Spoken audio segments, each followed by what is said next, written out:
Test, test. All right, guys. We're going to go ahead and get started. If we could all have you take a seat. Thank you for being here. My name is Brian Johnson, Executive Director of On Broadway. It is an absolute pleasure to see so many faces in this room today. I'm sure many of you are ready to get back to normal. We still have a little bit of ways to go yet, but we're excited to start this transition process. Today is actually the first day that I tucked in a shirt in over a year. And so I had a suit coat today, and I had to quickly transition to a quarter zip, so excuse my informality today. A couple of acknowledgments that I'd like to make first. One is, if you are a member of the On Broadway Board of Directors, could you please just stand? So I'm going to call a few of them out. We've got Gail McNutt, Tom Evermean, Garrett Bader, Kasha Antowski, Brad Tolan. I know several others are joining remotely. Oh, Mike Hall in the back. And I think Peter's here, Peter Nugent. So thank you. Just wanted to quickly acknowledge our Board of Directors. Thank you for all you do for On Broadway. Secondly, many of you may not have had the opportunity yet to meet our new Director of Special Events. Allie, where are you? Where did Allie go? Oh, there she is, right in the front. Allie, please welcome Allie. And then last, I'd quickly like to acknowledge some of the elected officials in our room. You guys are very critical to the work that we do. We appreciate your support throughout the year and your attendance here today. So if you want to stand, feel free. But we've got County Executive Troy Streckenbach in the back there. Obviously, Mayor Eric Genrich, who's going to speak in just a few minutes. Several city alders, including Alder Galvin, Alder Lefebvre, Alder Scannell. And did Alder Gerlach make it? No? Okay. Thank you for being here. And our county board supervisor for this district, Megan Borkart.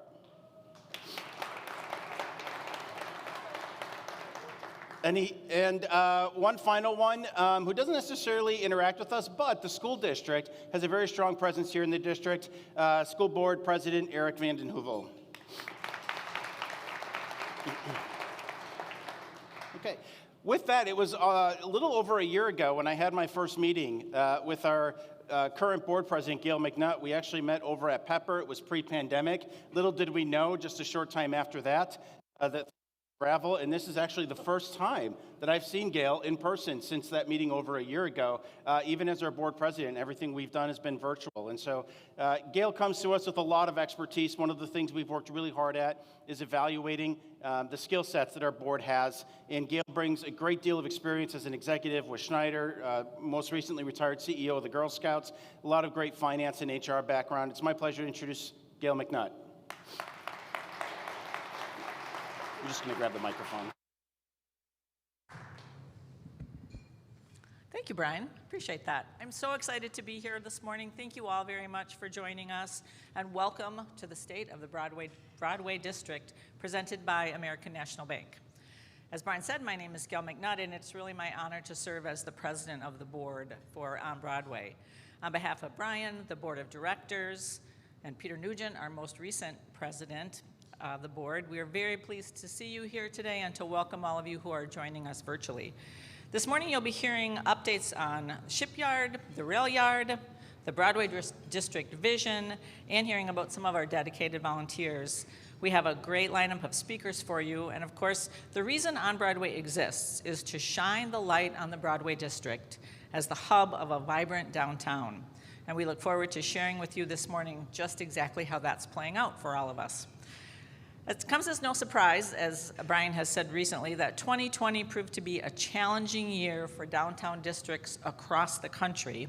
However, as Brian goes on to say, we've built a strong foundation in the Broadway District that provided the spark that was necessary to create several bright spots as we emerge from the pandemic.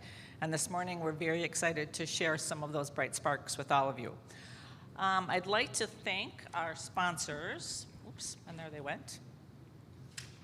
And there they are, thank you. Copper State Brewing Company, Gather on Broadway, Board and Brush, Pedal Pusher, and Harmonic Productions, as well as, of course, our presenting sponsor, American National Bank. Again, thank you all for being here, and I look forward to sharing a lot of great information with you in the next hour. Thank you.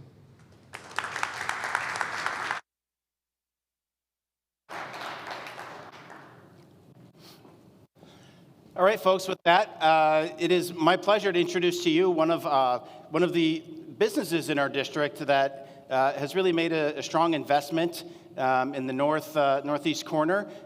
President and CEO, American National Bank, Fox Cities, Paul Northway.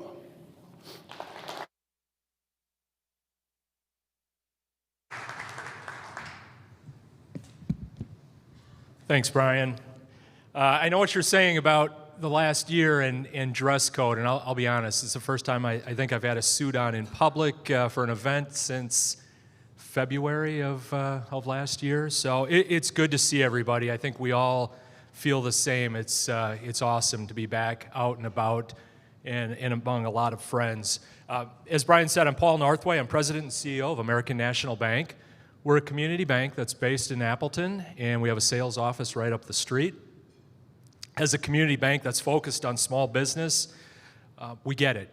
We get what it's like to be an entrepreneur. We get what it's like to have gone through this last year, which has been so challenging.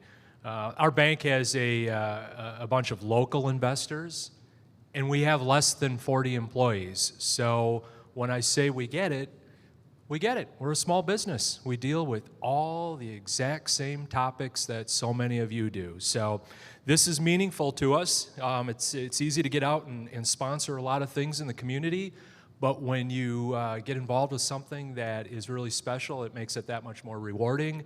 We love the fact that On Broadway is very passionate and supportive of entrepreneurs, because that's what we've built our bank on. So thank you for allowing us to be a part of this. We really enjoy being downtown, and we like to think that we're representative of a lot of businesses that are downtown.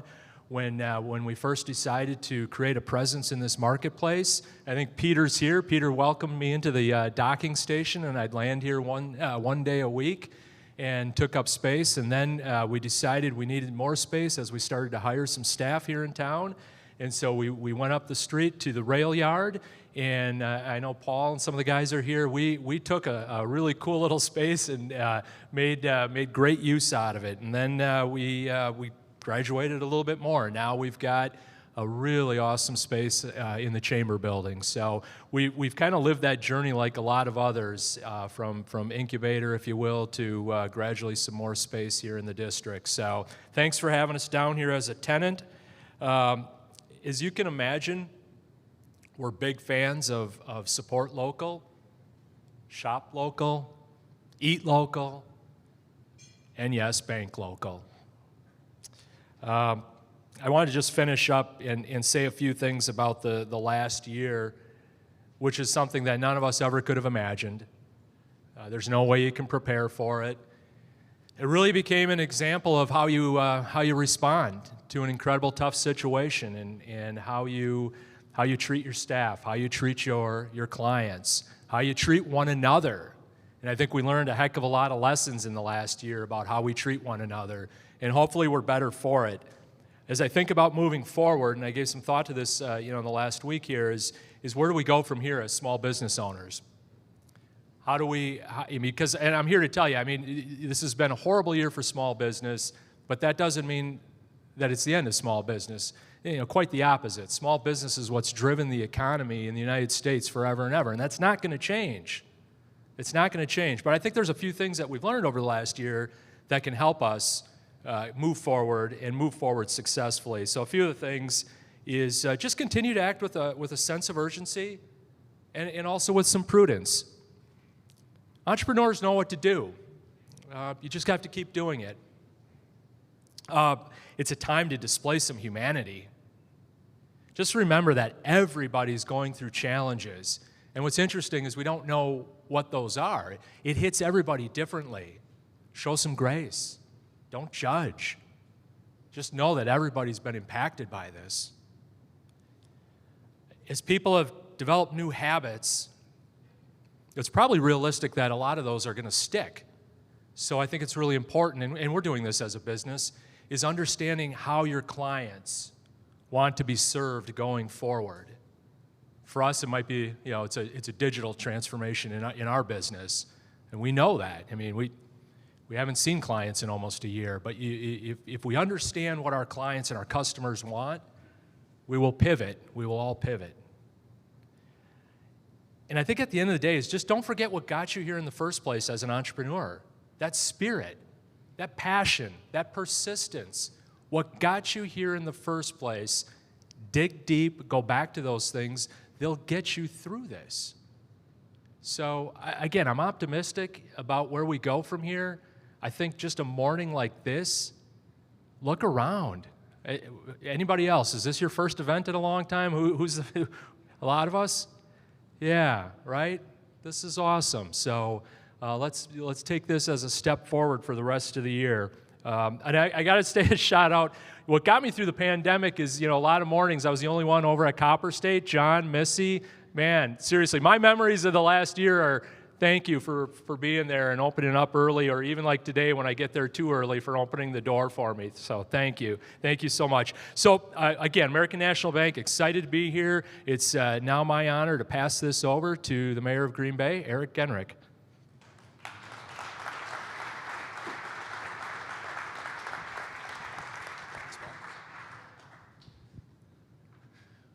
Well, thanks so much for that introduction, Paul, and for those really wise words.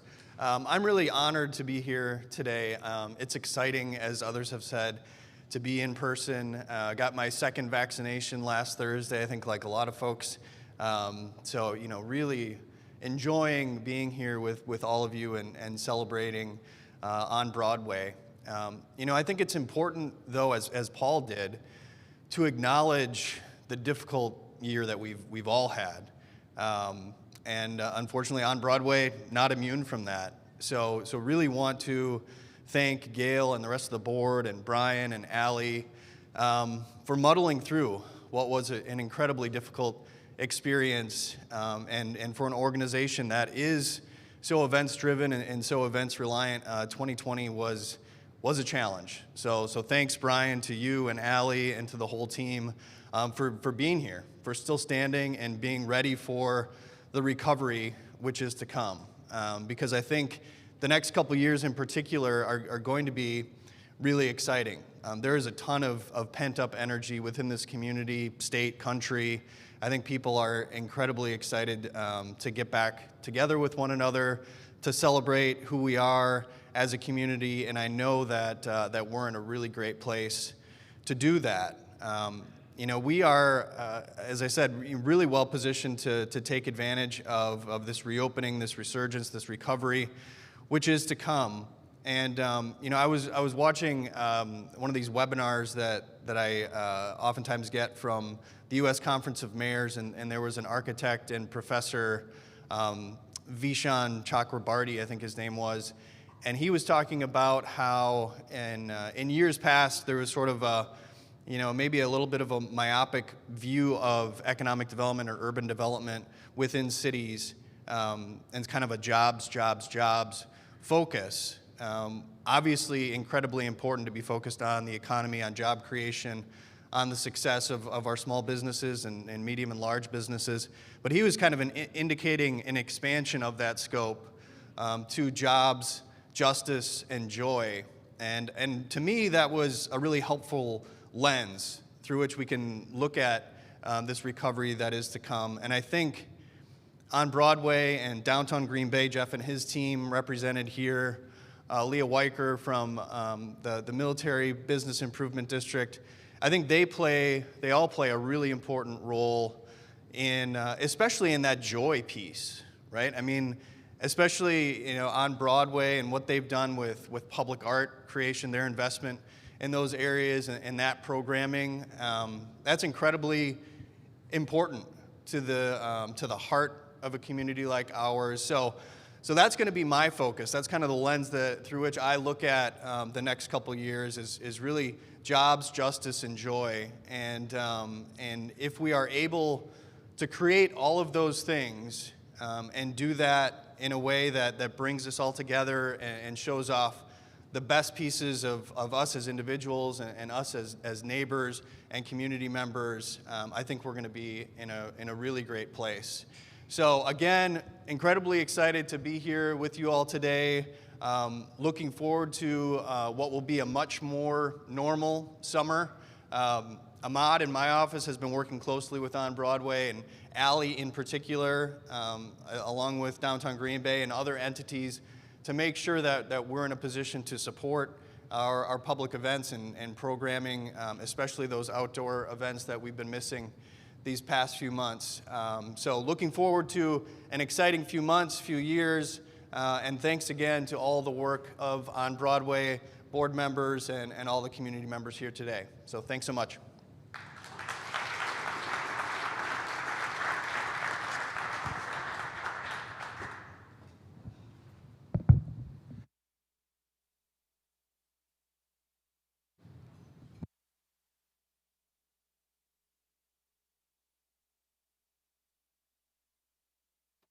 We back on? Good, good. Thank you, Mayor, for those opening comments. You've certainly had a challenging first couple of years, and I don't know many people that could have handled it with as much grace as you have. So City of Green Bay thanks you for your leadership and the tough challenge that you've had this past year. Thank you.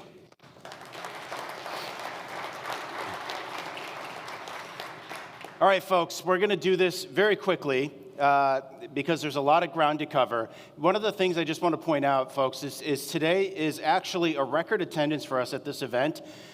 In addition to all the people that you see here in the audience today, we have several hundred watching virtually, and we're also going to publish this recorded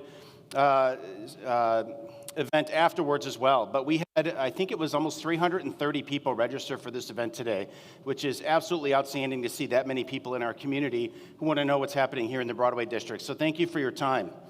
All right, so the first thing I want to do is I want to provide some context. This here is a map that represents the 3 business improvement districts here in downtown Green Bay. Of course, we have the Broadway District on the left-hand side. A lot of folks oftentimes don't understand or realize, I guess, how big the district is. We go all the way from Mather Street all the way down to Mason Street on the bottom, and we say roughly Ashland Avenue to the river. And then, of course, on the right-hand side there, you have the downtown Business Improvement District and the Old Main Business Improvement District, and several members of their team are here today with Jeff Merkus. We appreciate that. And I also want to give a shout out to Leah Weicker, who runs the Military Avenue Business Improvement District. It is an absolute pleasure to work with you on a number of these projects. But for the purpose of today, we're talking about the purple area. We are a designated Main Street community. There are several of those across the state, indicated by the dots, but it's also a very complex scenario because in addition to On Broadway, as a 501c3 nonprofit organization, we work with our Business Improvement District, which is defined by state statutes and what levies the assessments on property owners that they decide upon, which in turn get reinvested into the district.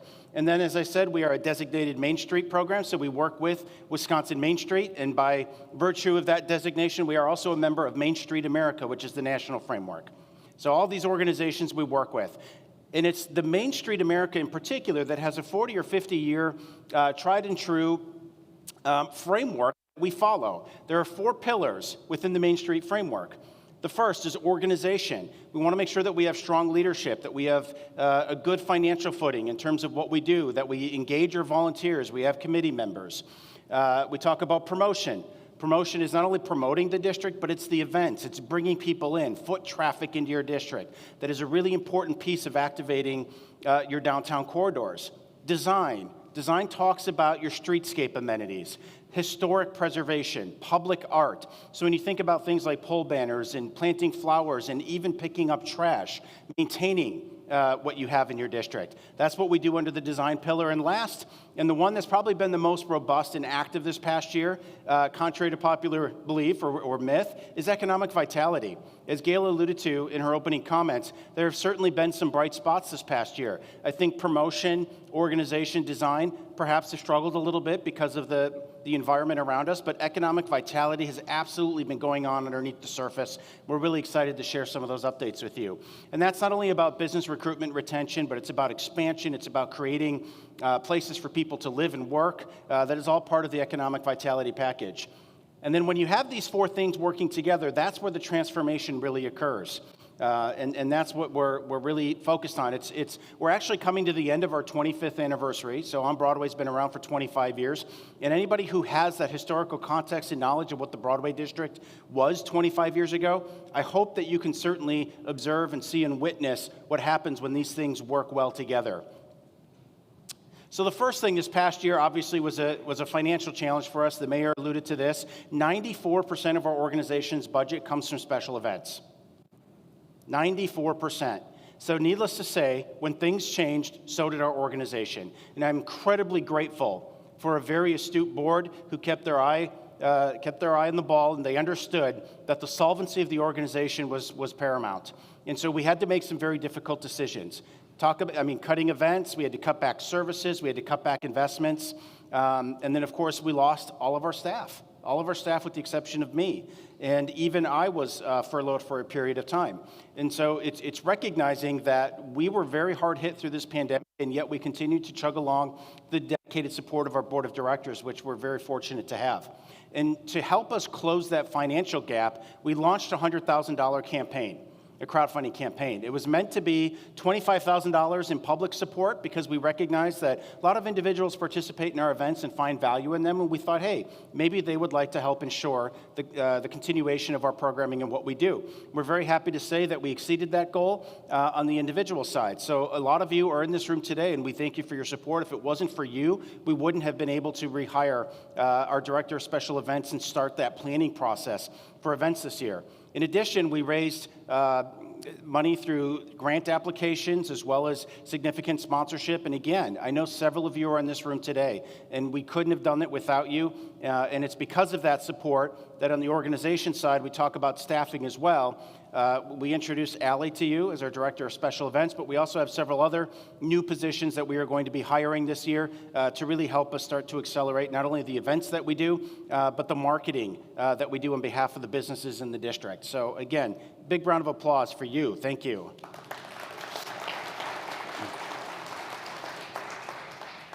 So when we talk about events, this is the thing that everybody seems to be excited about. And we reported this a few weeks ago. We've been working very closely with the various city departments. We're excited to report that the Farmers Market on Broadway will be coming back to Broadway. That was a big accomplishment to be able to get everyone in a position where we can do that.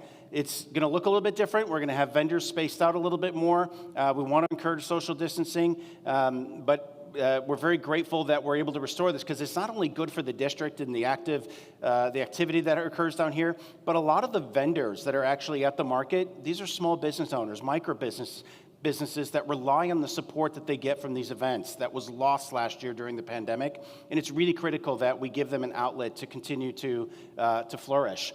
Fire Over the Fox. This one is, and by the way, what I did here is I put up kind of the main events that people talk about the most. So Fire Over the Fox, this is the fireworks show that you see every year. A lot of folks don't realize that On Broadway is actually responsible for this event. Thank you, Brad Toll, for convincing us to take that one over a few years ago. We are, this year, we don't have the permit in hand yet. We're working through some of the logistics of that, but we are anticipating a fireworks-only show this year, just so that we can continue to maintain that social distancing. And obviously, that's an event that has a tendency to bring out a lot of crowds, close context, and so we want to give it a little bit more time for recovery, and we're going to focus on a fireworks-only show with perhaps a couple of food trucks, just to keep your bellies full. The next one is Ignite Market. This one, I'll allude to something here in a minute. Ignite Market, normally this would be a 4-part series, starts in June, July, August, September. We are actually going to postpone the June event to August. That will give us a little bit more time for planning, and July is still a little bit undetermined yet, and I'll tell you why in a second here. The suspense, right?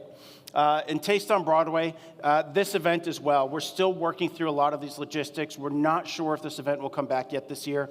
And I know it seems kind of weird, right, to come before you and say, hey, here's what we're working on. We don't know what's going to happen, but that's the state of affairs today. And I feel much more comfortable being transparent with the community in terms of what we're doing. And so it's because of that we're trying to figure that one out, especially since it's such a food and beverage-driven event. But more to come on that. So it's a very rare scenario where I would come before a crowd and say, hey guys, listen, we're trying to get you excited for this year. Here's this event idea, this event concept, the Mural and Busker Festival, that we might do, but we might not do. We're not really sure yet. So, but that's exactly what I'm here to do today. So the Ignite Market that I was alluding to before, the July event, we're looking to potentially substitute with the Mural and Busker Festival. And the reason we'd like to do that is because it's distance, right? It spreads people out over a mile length of the district. But more importantly, it allows us to do things that help beautify the district. People love watching other people paint, which I think is really fascinating. And then, of course, buskers. I am curious, by show of hands, how many people actually know what a busker is? All right, more than I thought. So it's really popular in Europe, but if you think about street performers, right, that's the general context of it. And so we feel like if we can, again, take the mile stretch of the district, put up some murals, put up some buskers to entertain you, that it could actually create a really great weekend-long family entertainment outing while at the same time beautifying the district and promoting arts that we think is so important here in our community. All right, this past year, we worked very closely with, as I said, downtown Green Bay, Old Main, and Military Avenue on this Shop Here campaign. Whether you're talking about things like Small Business Saturday, we did a virtual event, this Shop Here app, which we launched, and we recently hired an intern for to help us promote. The reason that we're still very heavily focused on this is because we recognize that the Main Street movement is very alive and well. One of the things that people oftentimes talk about in retail is that everything's going online, right? And while it's true that that's where the forecasts are trending, the one thing that's not true is it's not the Main Street businesses that are being impacted. Not as significantly. It's your national retailers, right? Amazon is taking away business from JCPenney, from Walmart, from, like the other big online retailers. Main Street continues to thrive and flourish in these situations. And so we need to continue to be there to make sure that people think of Main Street first. And that was the purpose of the app when we launched it through the pandemic. Like I said, we have a lot of work to do on this, but we're very excited to continue to promote this because we feel that it could be something that gives our Main Street businesses a competitive edge because you're promoting them in aggregate and it allows them to track new customers. But for that to be successful, you need the businesses to participate. And we understand that that is a little bit of a challenge, and that's why we hired an intern to collaboratively help work through some of that stuff. All right, design. A couple of things here. We continue to deploy as much as we could seasonal decor this past year. We're going to continue to do that. We talked last year about a grant that we received to launch an urban beehive, and I'm happy to say that that was actually very, very successful this past year. I know Neil Olson is here with us. He is one of the volunteers that went through the bee training and suits up and goes out there. And in fact, we started with 2 hives, and it grew to 3 unexpectedly because it was so successful. And we had to have someone come in and split it up and take them away, all stuff I don't understand. But the point is that we were trying to create an ecosystem down here that was very native. We're looking to bring in more perennials, native perennials that are going to be going into our planter boxes this year. They've been growing off in a greenhouse somewhere. And it's really trying to create that ecosystem that is self-sustaining. And it's been so far working quite well. We continue to do our monthly cleanups of trash. You would be absolutely amazed at how much trash can be generated in a downtown corridor every single month. And we're so grateful for the volunteers that show up to take care of that every month. And the other thing that's oftentimes been a point of discussion down here are the snowbanks that oftentimes become very inhibitive to access some of the businesses and restrict parking. And so we're very happy to report that we've been working closely with the Department of Public Works in downtown Green Bay, and we drafted a memorandum of understanding to help us alleviate some of the concerns that come with that. So I want to talk real quickly about some of the interventions that we've also been doing the last couple of years. Parklets, as you can see in the upper left-hand corner there, is Parking Day, interactive murals, pocket parks, and just obviously this investment in public art and unique different things. And that's part of the design. This is part of piloting things that help us determine if there's long-term viability in making those investments. And that's going to become relevant here in a minute. I've alluded to public art a few times. This is one of our key priorities in our strategic plan.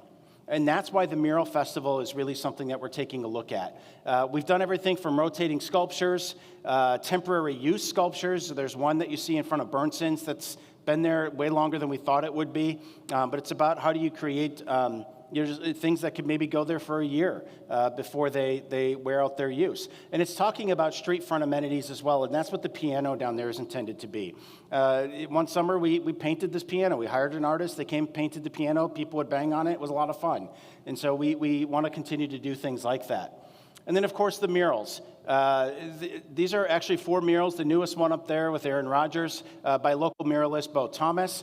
But it is our anticipation this year, expectation, that we are going to invest over $100,000 in public art initiatives. And that is a combination of sponsorship investment and some block grant funding that we've had for several years sitting on our balance sheet that we're ready to make an investment. So the other thing that I want to highlight here is our Love Here, Live Here initiative, which is really taking a look at our residential neighborhoods and recognizing the impact that that corridor has on the commercial side of what we do. And these two things need to kind of evolve simultaneously. In the bottom right-hand, bottom right-hand corner, no, this is all the same house. So this is 159 North Maple. Steinbargers actually purchased this house after the city renovated it.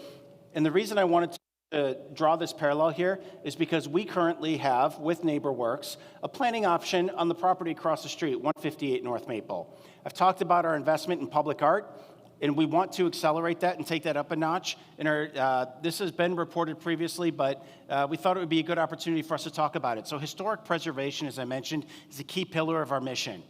And this is a beautiful, beautiful old house that right now is not looking, it's not looking real optimistic that we can financially salvage this, unless you can incorporate a revenue-generating way to restore this property. And so that's when the idea of an art residency came up.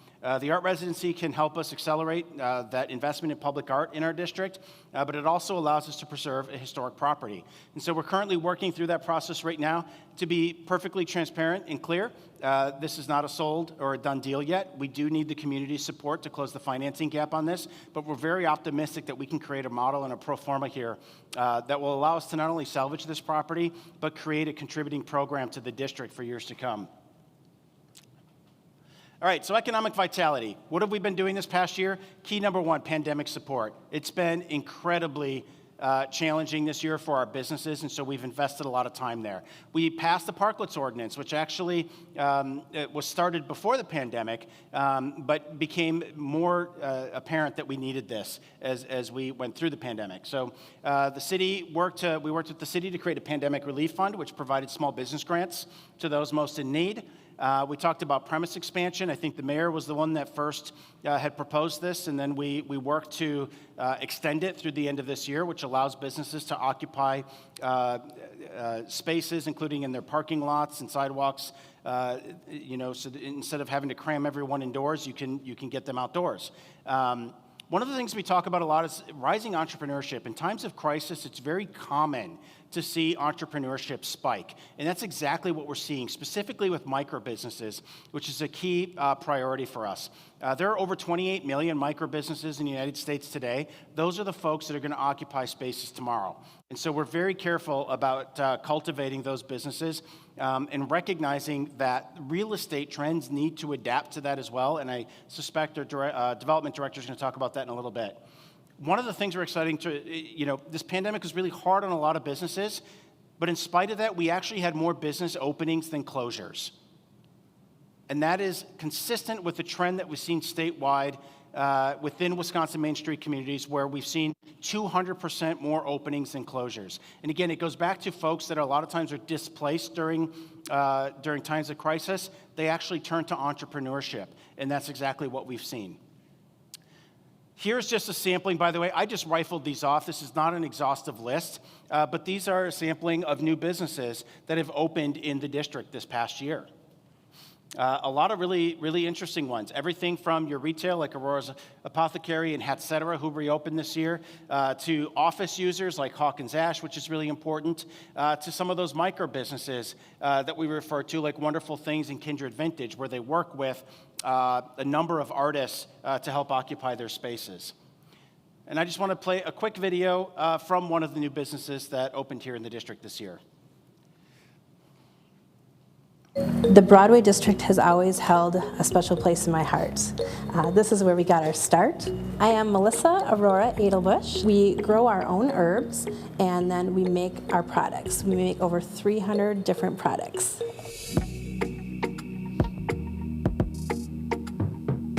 I started my business when I moved out to the little town of Morrison. I loved my little herb shop out there, but the problem was that no one would come out to Morrison. No one knew where Morrison was, and they weren't about to travel out there. So I had to start bringing my product to the people. When we started with the farmers markets, Broadway was one of the first farmers markets to accept me. And so we were doing the farmers market here for 10 years. At my height, I was doing 3 to 5 events a week, which is crazy, which is okay when you're young. But as we got older, events really take their toll on your body. So we then opened up our Appleton store.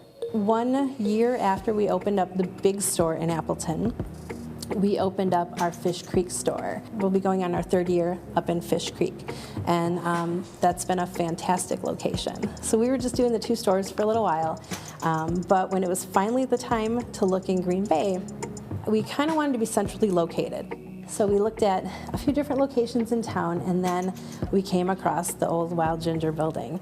And it's just an amazing space in here. It lends itself so well to an herb shop.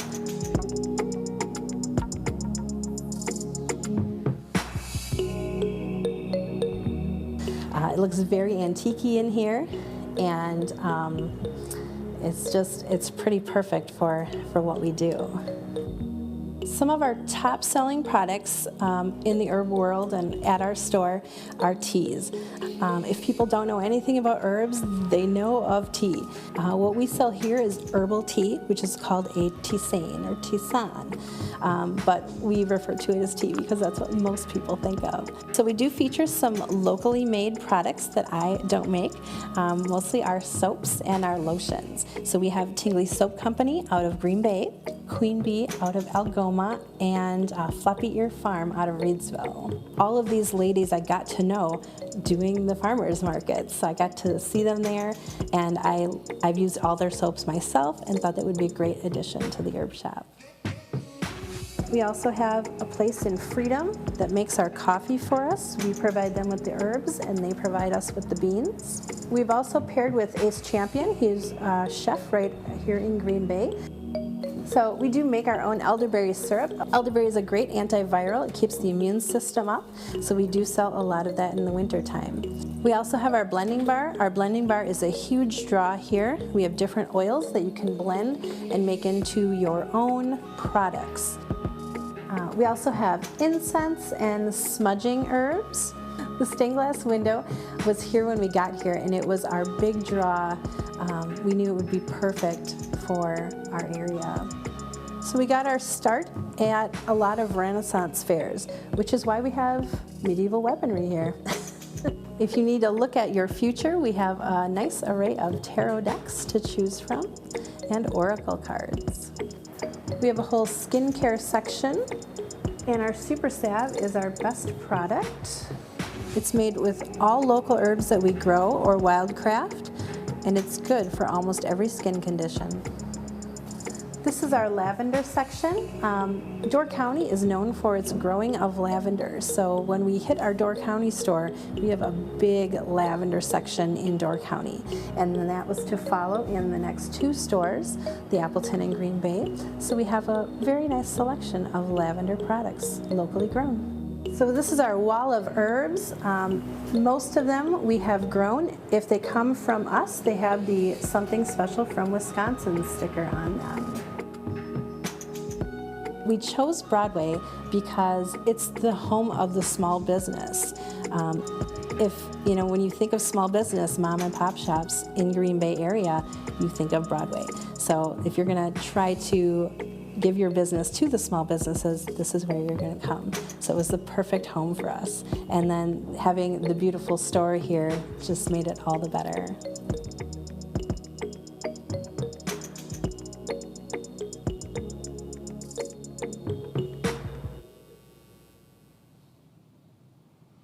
All right, so I just want to give a quick shout out to Sean Connolly. Look, Sean. One of the things we often talked about is you get hired at On Broadway, it's a family affair. And so Sean is Allie's fiance and actually put this video together. So thank you, Sean, for doing that. Okay, real quickly, I want to talk about residential. Residential has been an absolute just boon here in the district. We've had a number of developments that we're going to talk about, including this photo here that got kind of cut off, but the rail yard condominiums, Broadway Lofts, the Fort at the rail yard, where we're working on a development agreement with Merge. Our goal a couple of years ago that we set as a district was we wanted to see 200 new residential units here in the Broadway District. With these projects alone, we are at 575 units.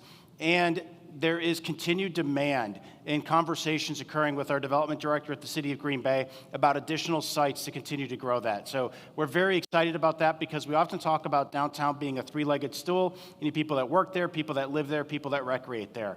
And living has always been our shortcoming, and I'm happy to say that that is starting to turn. So the Fort at the Rail Yard, if you've been over there, it's in the Rail Yard Innovation District. The site prep and elevator shafts are up. You may have noticed the workers aren't out there. It's because they're retooling the design and the plan. Nothing to be concerned about.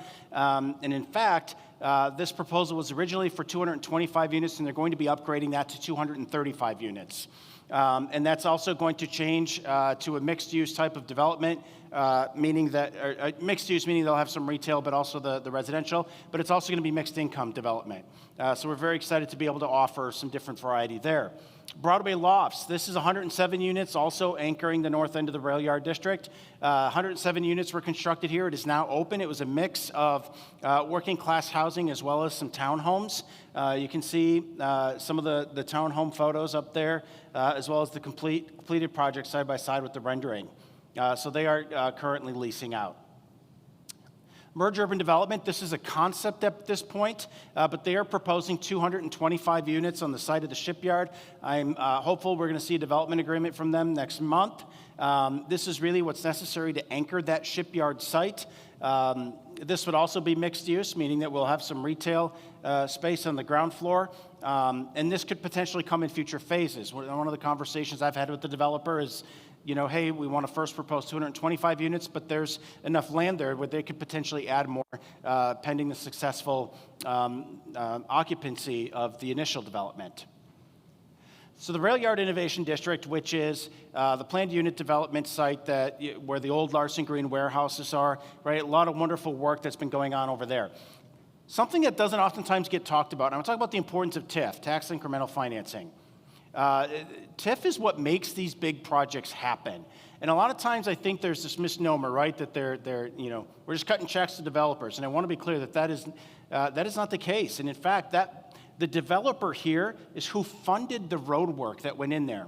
So when you think about Donald Driver Way, Kellogg Street, Bond Street, that's $4 million of road work that they paid for and dedicated back to the city. And that is the importance of TIF and why it makes projects like this happen. Without it, you would see nothing but old warehouses over there with no business activity at all. And I want to call out Paul Belschner, Brent Weicker, Josh Schmitz, who are here from Rail Yard. We really appreciate your investment down here and the significant impact that you're having.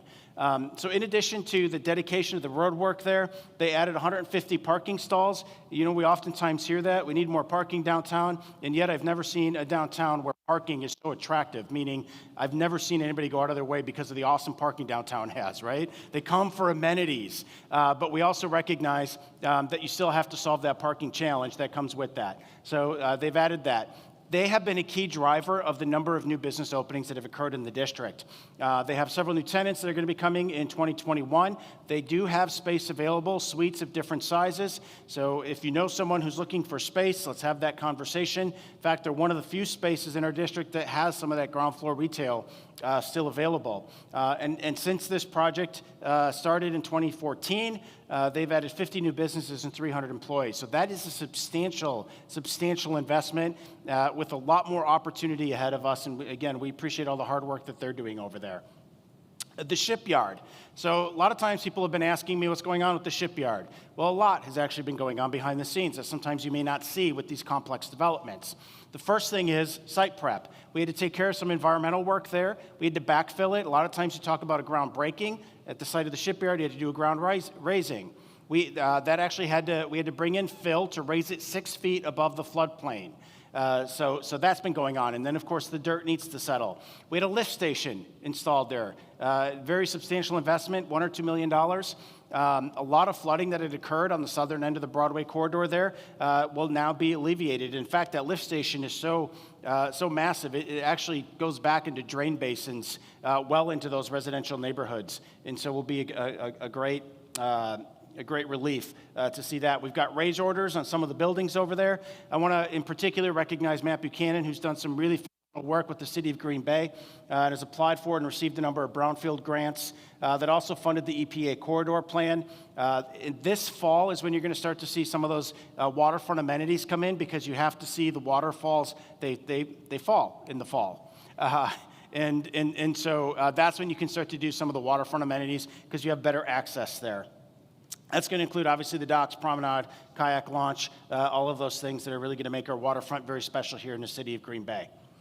So this is the shipyard corridor plan. We talk about vision a lot of times. In the upper right-hand corner is where the shipyard will be. Merge urban development is just to the left. And this is the EPA corridor plan that was referenced before.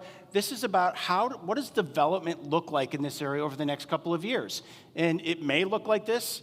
It may not. But the idea is you have to start to cast a vision in terms of where development could go and the type of value that you can create.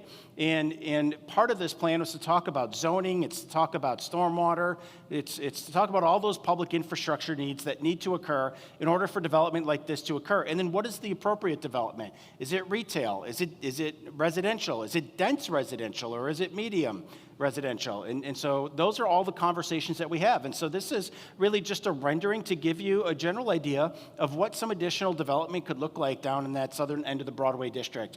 And a lot of this, there are already conversations going on about site acquisition on some of these properties that could certainly see some of this stuff start to happen in the next couple of years. And this is, again, just to give you some visuals, right? What are some potential housing developments? What could they look like? This is what other communities do. Green Bay can replicate this. This is what mixed use looks like. When you add residential density, you also add demand for some of this mixed use stuff, whether it's yoga class, restaurants, crafting classes, all those things that people want to be around. We talk a lot in our industry about 20-minute neighborhoods, where everything that you would need is within a 20-minute walking distance of where you live. Again, just some more visuals of what that mixed use would look like. What do public spaces look like in an area aside from the shipyard? There are some spaces there that we've designated and looked at that said would make really good public amenities. And of course, streetscape design. And I'd be remiss if I didn't at least broach the topic of the coal piles. So in the bottom right-hand corner there, that vacant site is the shipyard site. Now, the coal piles are immediately adjacent to the Broadway District in that site. And so I know County Executive Streckenbach is here. One of the things that the county did is they negotiated the purchase of a portion of the Polium Power Plant site, which was really critical for the mayor and his team to start to have those negotiations ongoing with the Sea Rice Coal Company about the eventual relocation of those coal piles. So we have made more progress on this than we've ever had in the last 50 years, and I'm really excited for the future of what this holds. Okay, the last thing I want to cover is the Shared Vision Corridor Plan. This is something that we worked on with city staff and Jeff Merkus and his team. The main concept that came out of the Shared Vision Corridor Plan is, what does it look like? Well, here are the highlights. City Loop, the creation of, and I'm going to hit what that is, pick-up and drop-off zones for transportation network vehicles. So that's going to be like, your Uber Eats and things of that nature. Expand bike and ped facilities. We've always talked about creating more friendly communities in that regard. Pavement treatments or painted crosswalks, wayfinding signage. We want to activate underutilized surface parking. That is something we have an abundance of here that oftentimes was created because of minimum parking requirements. We said, hey, if you're going to put a building in here, you have to have 100 parking stalls, whether you're going to use them or not. And then what that does is it creates all these empty parking stalls that, again, don't contribute to the activity of your downtown. And then we want to expand temporary road closures. This is the City Loop. right? It goes from Broadway over to Washington Street and then loops around the bridges. It's about how do you activate those spaces in ways where you return people to the street. So oftentimes in communities like ours, we built street for cars. And we've forgotten that it's the people that you really want to see utilizing these spaces. So we want to bring out more parklets. We want to see, like I said, the intersection treatments. Create more connection with the river. Road closures for special events. We do a few already, especially for farmers markets, but we'd like to have conversations about expanding that. And again, letting people use these spaces. Protected bike lanes, something that we don't currently have right now. Right? This is what a map could look like in terms of where some of these amenities would be placed. And this is my last slide, and I would just close with, one of the things I was really excited about with this plan is it actually highlighted everything that is already in our design plan. But what it did is it reinforced, right, the importance of implementing some of these things. And some of these photos are redundant, but I wanted to show these. And this is the importance of pilot programs, because we've piloted the pop-up parks, we've piloted parklets, and we've piloted enclosed bike lanes and pavement art. And so now we have this report, right, that comes out and says we need to do more of these. And we're like, yes, we've piloted these. We believe you. We trust you because we did these low-cost interventions that demonstrated that people in our community wanted to see these. And now, of course, when you have a formal report, that's what allows you to secure the funding to perhaps implement some of these things. So very grateful to have that report done and to be able to start working on permanent installations now that the pilot phase has been done. And I've gone over my time. So with that, it is my pleasure to introduce to you the city's new, 3 months old, Development Director Neil Steckschulte, who has come here from Sun Prairie, where he spent, how long, Neil, 18 years? 14 years. We're very excited to have him. Neil's been doing some amazing work in his first 3 months. Neil is going to do an economic development forecast.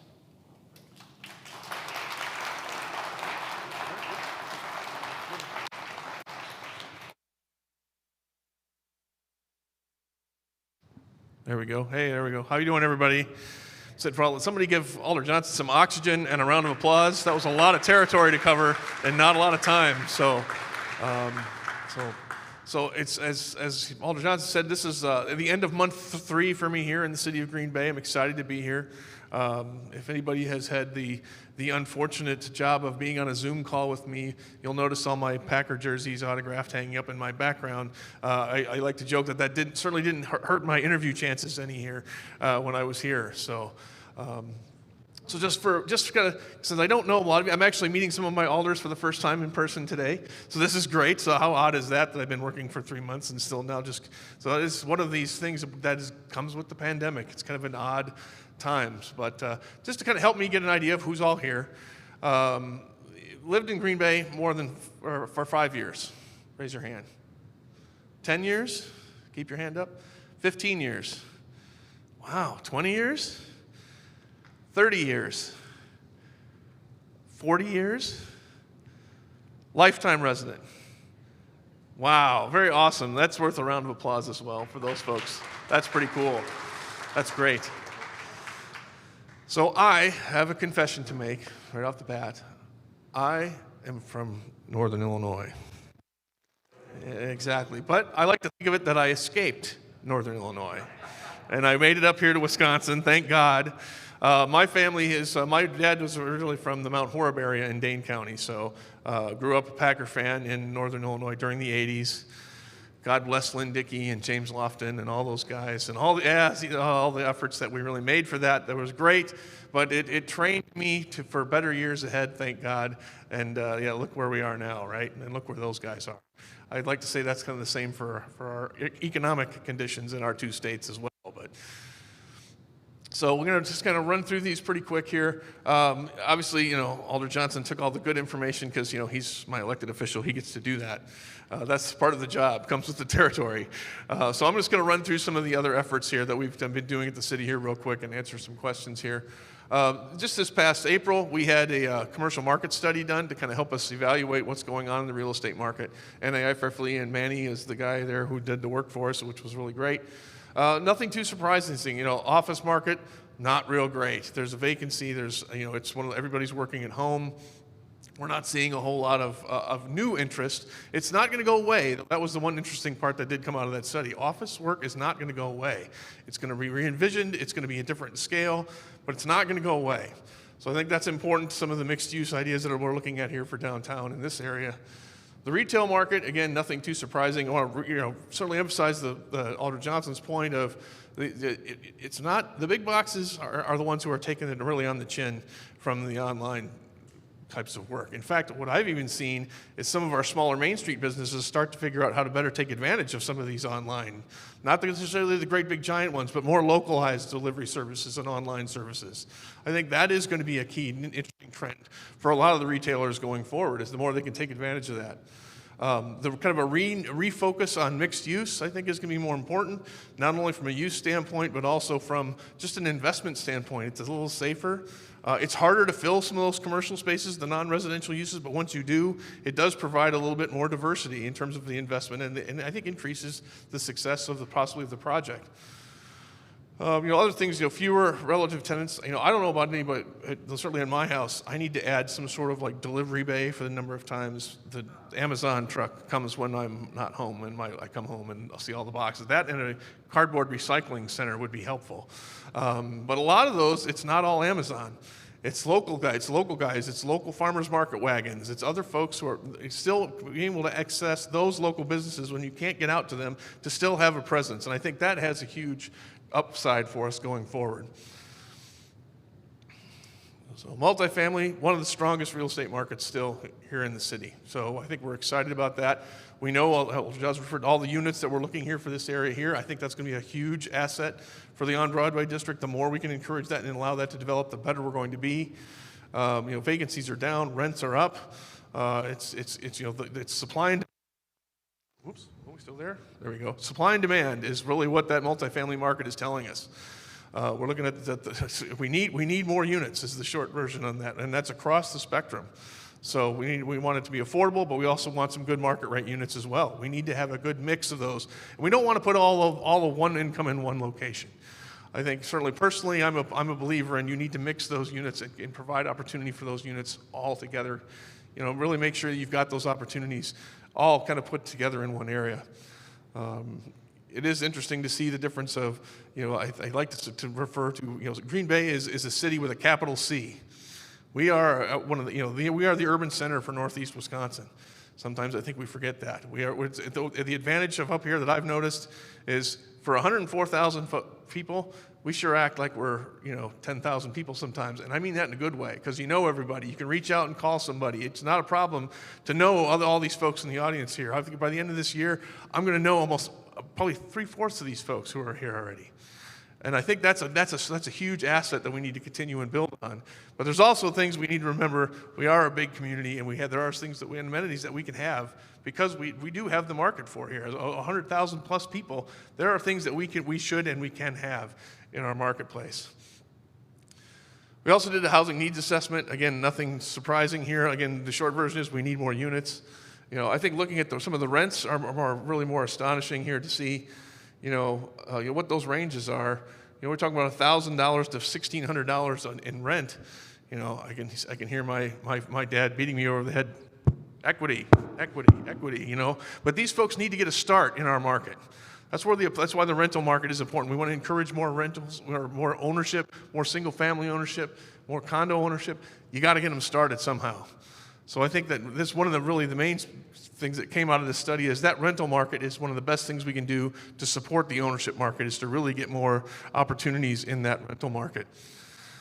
So to give you an idea on what the study was saying, you can add basically anywhere from 140 to 310 units a year just to keep pace with what the demand is right now. That's pretty significant. Even in a community the size of Green Bay, that's a pretty big number. These projects don't happen overnight. They take a lot of time, a lot of planning, a lot of effort. So it is interesting to see what that demand is and kind of putting that into a real tangible number. We desperately need more units. Friends at the Greater Green Bay CVB, Brad is here. I stole some stuff from his presentation he gave to the chamber the other day. I hope I got the statistics right. I think we're close. They rounded them off a little bit. But obviously that impact that I think Brad's estimates were, pretty sobering in terms of what the overall impact has been over the past year and having an empty Lambeau and not having the Broadway market downtown and those types of things. But he also was pretty astonishing that some of the statistics he was telling and sharing that the hotel occupancies and things aren't quite as bad as maybe they think they are. They're getting better. They're getting close to what we would see in 2019. That gap is not as big as it could be. So I think that's a great sign. I think the fact that it's trending positively, that means more and more likelihood of the events coming back and being successful and getting those occupancies and things back to where they need to be. So I think, they started off, Brad took us to a dark place there at first, but he brought us back to some really good positive news, I think, in terms of what we're looking at for our occupancy rates in our hotel and our travel. So fingers crossed, I'm holding him to it. I think he's going to be right. And like I said, that's probably the one prediction I would probably make a bet on. I think we're in good shape for those. Just a quick note on the Urban Hub down here, as part of in Paul's building down here. They've got some great activity going on down there. I think you've kind of heard the theme, talking about starting small, building your own, growing your own. This is what this facility helps do here. And they've been experiencing some great success in terms of getting some new businesses to start up. They're showing some great potential and things that are coming up. They're expanding their capabilities. They're actually adding desks to get more people started in there. We think there's some great things going to be coming out of the Urban Hub here with the chamber. So they have an event coming up May 26th, 1 to 3, kind of a welcome back, and kind of what we're doing here today a little bit. It's going to be similar for the Urban Hub. So folks, contact the chamber if you have any questions on that. Check it out. We really strongly encourage you to check out this facility if you haven't already. So here we go. This is what I feel like when people ask the government to make a prediction on the local economy. Most of the time we spend time listening to you folks is really how we try to do what we're going to do. That magic 8-ball, and obviously I resemble Curly in terms of haircut and maybe body style, but I think in terms of it is one of those situations where this is in all seriousness, we really need to rely on you folks till we really kind of know what's going on out in the economy.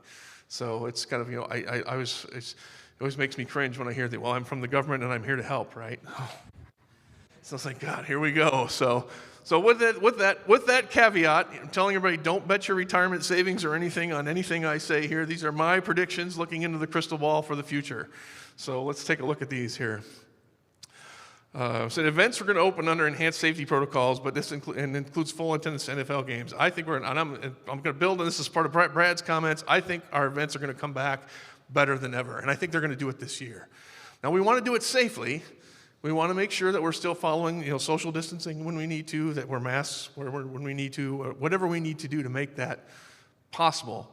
But I think by the end of this year, we're going to be almost back to where we were before. And that's a little bit of hope and a little bit of maybe prediction too. But I think we're going to get there. I think the fact that we can be here today, here in April, is a good sign. I think that we can do it safely. I think folks are feeling comfortable. We're still practicing what we need to practice to be safe. But I think we're going to make it. I think we're positioning ourselves.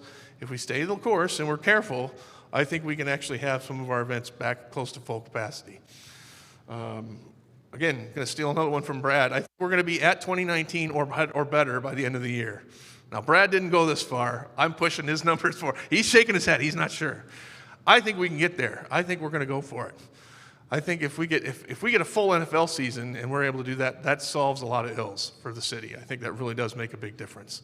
But having it for you guys, having that market out here on Broadway this summer is a big deal. I think that is a game changer, getting us back to what we know and can happen here in the Broadway District. So those are big deals. So hold me to that one if it doesn't happen. Like I said, I'm going to go. Wouldn't bet my life savings on it, but I'm confident. I think we can get there. Online sales delivery services are going to keep growing, but I think the key note is that it's going to be more and more, the smaller independent retailers are going to make part of that part of their business model. We want them to still come downtown. We want them to be down here, and there's always going to be the demand to do that. Folks coming down to the shops here and on Broadway because they want the experience, almost always. That's why they're coming down, right? They want to order something online. They're going to click a few buttons to do that. For stuff they need, they're going to keep doing more and more of this. They're going to still want them to come down for that experience, but I think more and more of our small retailers are going to make work into part of their operations as they go through this. Well, a lot of them have already started it, A lot of them have had to deal with the pandemic. They've made this adjustment. They've made the infrastructure in terms of point of sale systems, those types of things. They've already got it. They're probably going to keep it and grow it now. Disruption caused by the pandemic will result in a major wave of business startups in 21-22. I think this is also something that the Alder referred to, is the entrepreneurship that happens when folks. There we go. Keep fading out. Usually I'm so quiet and shy. I'm not used to having to use a microphone. So, but I think that's going to. The results of that could bear significant fruit if we continue to make that environment and keep that as something that keeps happening in our areas, particularly here in the district, encouraging that entrepreneurship. We can see some really great businesses that could come out of that and actually make us better than we were before. I think we're going to see one of the largest growth spurts in housing over the next 2 to 3 years than we've seen in quite a long time. Pandemic slowing things down, whether it's not getting lumber from Canada or not being prices going up, other financing institutions having difficulty financing projects, all of the things that have been holding up development. If we could just knock down a couple of those barriers this year, if we just remove a couple of those, I think the housing market is going to really take off. So I think that's good. I think we need to. Like I said, our pricing is getting difficult. Affordable housing is a huge challenge.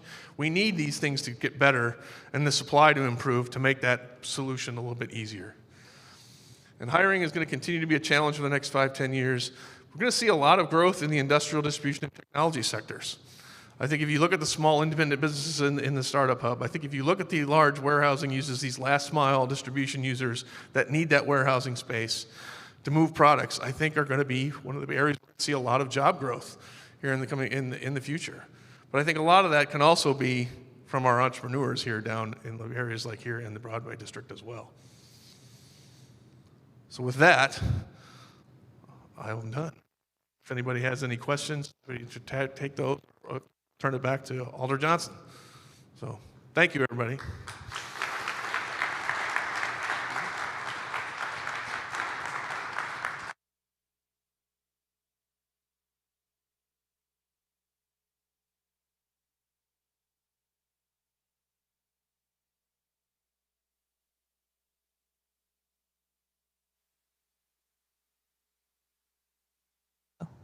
Did I turn this on? There we go. I just have to hold it closer. I have the privilege today. I have a lot of things in my hands, so I'm going to try and make this work. Okay. I have the honor today and the privilege to recognize and introduce the recipients of our Volunteer Recognition Awards. Today, I'll be recognizing a few of our outgoing board members and then also our volunteers that fell into our 50 and 100-hour club this past year. We are incredibly thankful for the continuous devotion of our volunteers, for we would not be the organization we are today without them. All right, so to start, I would like to recognize a few of our outgoing board members who have been an integral member of the board for the past several years. First, Dennis Hogan not only served on the executive committee, but also the finance committee. This past year in particular, he was an instrumental piece in helping On Broadway remain solvent throughout the pandemic, which we are very incredibly thankful for. Jen Bukaritz previously served as the vice president and was on the promotions committee.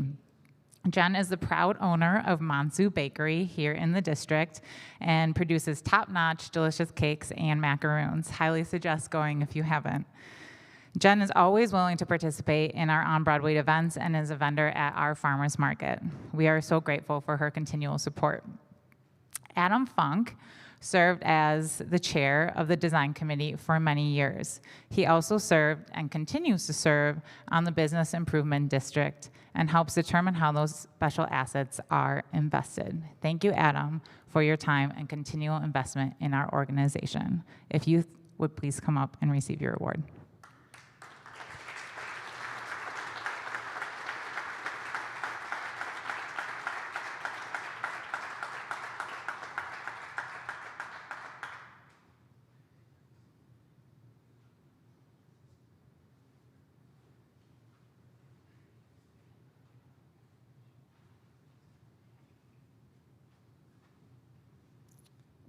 Next, I would like to recognize the volunteers that graciously gave 50 hours of more in helping the district this past year. These individuals bring an array of talents and skills that help make the Broadway District successful. This past year, we didn't have many events or volunteer opportunities, but these volunteers continued to show up when we needed them most. From managing our urban beehive, which was discussed earlier, picking up garbage, planting flowers, their carpentry skills, volunteering at events. We are so grateful for their time and dedication. Congrats to Neil Olson, Jenny Lump, Peter Nugent, Ken Ravinsky Sr., Kristen Hubble, Sergio Heredia, and Sherritt Bigelow. Please come up and receive your award.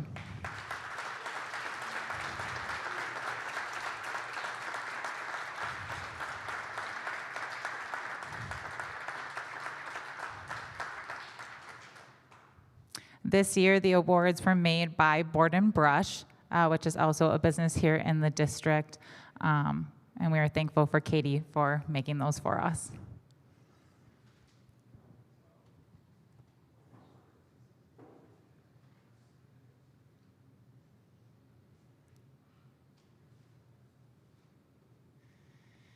So 50 hours sounds like a lot of time, but we had 2 individuals this past year that dedicated 100 hours or more. To start, we've got John Roque, also known as Broadway John, who has always had that "can I help you" attitude and is always offering a helping hand. Actually, when he first walked in today, the first thing he said to me was, "What can I do to help?" He's well known within the community and the businesses in the district and has a friendly face and positive attitude. From picking up garbage, potting plants, setting up and tearing down events, wearing a bunny costume or an elk costume, whatever we ask him, he's always willing to do it. Thank you, John, for your continued support. Our other 100-hour volunteer is J.D. Koulis. He interned with On Broadway last year and was actually awarded the Youth Volunteer of the Year from the Volunteer Center of Brown County in 2020. J.D. has been a prominent advocate for volunteers for our market, and he has been the face of our EBT booth for the past couple of years. Thank you, J.D., for your support. Since they both actually started volunteering with On Broadway, John and JD have moved to the district so that they could be closer and more immersed into an area that they are passionate about. If you would come up and receive your award.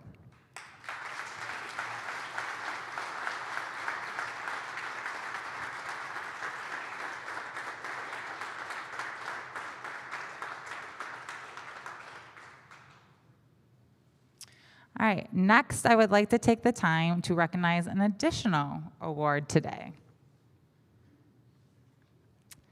Last week, Wisconsin Main Street virtually held their Wisconsin Main Street Award Show, which recognizes outstanding historic preservation projects, small business, hold on.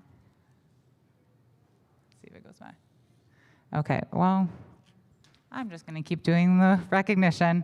The Wisconsin Main Street Awards, they recognize those historic preservation projects, small business, small business success stories, and valuable members within the program. On Broadway's own, Brian Johnson was recognized for his continual work and dedication in overseeing the district improvements and success. It is my pleasure today to physically present Brian Johnson with his award for 5 years of dedicated service as the Executive Director of On Broadway.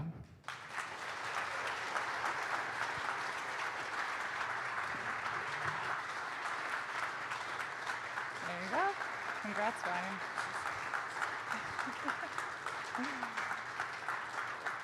All right. Last award of the day is our Volunteer of the Year award, and I'm going to let Brian take over for that one. Okay, thanks, Allie. She threw me off when she said one more award. I didn't know that was coming. Okay, so this one is our last thing for today. Every year we recognize a Volunteer of the Year, someone who kind of goes above and beyond to really accelerate the impact of our mission and our organization. It's not often that the Volunteer of the Year also gets to be a Lifetime Achievement Award, and in this particular instance, it's just that. This past year presented a lot of challenges for us throughout the pandemic, and without the wisdom, the knowledge, the introspect of a number of our board members, we really wouldn't be here as an organization today, or certainly not having the celebration that we are today. And this particular individual was incredibly committed, was through our executive committee, through our board of directors, obviously, through our finance committee. Every meeting we had, this person was present. They were present outside of the meetings. What can I do to help? Can I call this business owner? Can I call this sponsor? And again, without that wisdom, that expertise, that knowledge, we certainly wouldn't have been able to wade through this. And leadership matters, and times of crisis create strong leaders. And this individual in particular has certainly shown that. I remember when I first joined the On Broadway crew, and I sat down with this person, and they said, "Tell me, why do you want to work for On Broadway?" And they said, it's a lot of work. There's a rebuilding that needs to occur here. And without this person, I can tell you that rebuilding certainly would not have occurred. The staff of an organization, quite frankly, is nothing without strong leadership at the board level. And it is my pleasure to introduce, Allie, do you got it? Our Volunteer of the Year, Peter Nugent.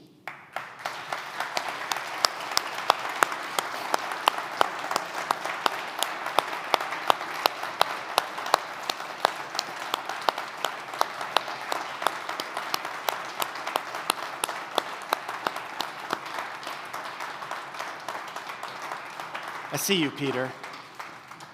Thank you for everything you've done, Peter. And the reason I say Lifetime Achievement Award is because he has been in this capacity as board president for the last 5 years, and he finally got to hang up the cleats, and Gail took over. So we appreciate your leadership over the years.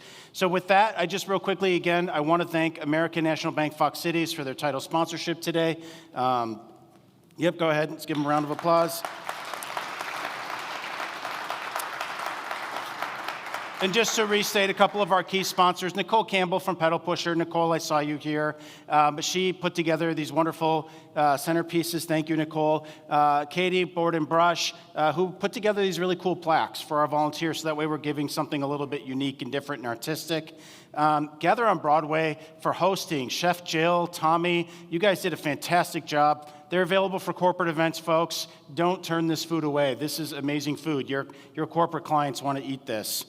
And Copper State for providing the coffee. They also have a number of brochures over there, folks. They're doing corporate events as well. They have some really cool space over there, and so thank you to John, Missy, and the team over there every year for providing the coffee for this event. And then last but not least, Harmonic Productions, who made this virtual hybrid event possible. We're going to be able to publish this event afterwards, and of course, they took care of all the AV needs for today. Thank you, Harmonic Productions. Thank you, everybody, for coming today. Have a great day.